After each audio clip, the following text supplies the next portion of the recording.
When you first bring your placenta home, it will be frozen, so you'll want to thaw it using room temperature water. This took about 3 hours for me to thaw it out. Then I took it to the sink, opened it up, and tried to rinse as much of the blood as I possibly could.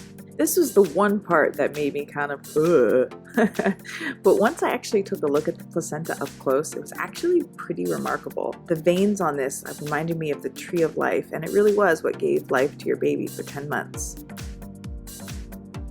So since I didn't have an actual steamer, I put some water at the bottom of a pot, the cover or top to a glass tray, and then also a glass bowl. Place the placenta inside and then covered. Placenta encapsulation is actually a really ancient form of Chinese medicine and has been practiced for centuries. It helps restore the iron levels in mom's blood, helps increase milk supply, energy. It also helps produce oxytocin, which helps your uterus return back to its normal size and also encourages bonding with your infant. It has stress-reducing hormones and helps relieve some of the postpartum blues. And if you DIY, you can save between $200 and $350, which is what it would cost if you hired someone to do it elsewhere. Once the placenta has steamed for about 15 minutes on each side, you're going to take it out and let it cool. And then once it's cooled, you're going to slice it into the thinnest pieces you can possibly muster. The thinner the piece, the more evenly it will dehydrate. I chose to include my umbilical cord in this. That is optional. It was just included when the doctor gave it to us, and I just couldn't bring myself to toss it. So I'm going to dehydrate that and put that in the capsules as well. Once you have all your placenta sliced, I took out a baking sheet with a little bit of tin foil, evenly placed all the placenta all around so it would dehydrate evenly. 170 is the lowest that my oven would go.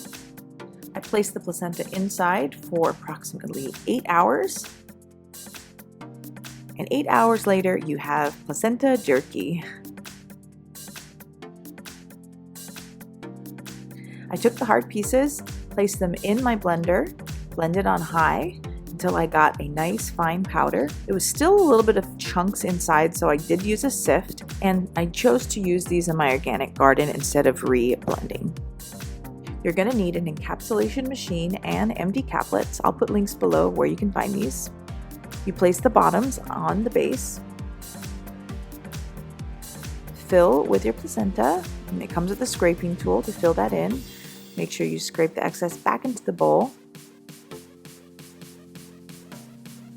Put the tops on the top side. Be sure to fill your placenta all the way up to the top, and it does come with a tamping tool to press down. Once you've done that, you take the tops, you put it on a flat, hard surface, and you apply even pressure. Once you've pressed down evenly, you take it off. All the capsules will end up on the top side. Grab your bag, and using the tool on the back of the top, you apply even pressure to get them all out. I ended up with about 56 capsules. Had I re-blended those chunkier pieces, I probably would have ended up with a little bit more, but I'm happy with my results.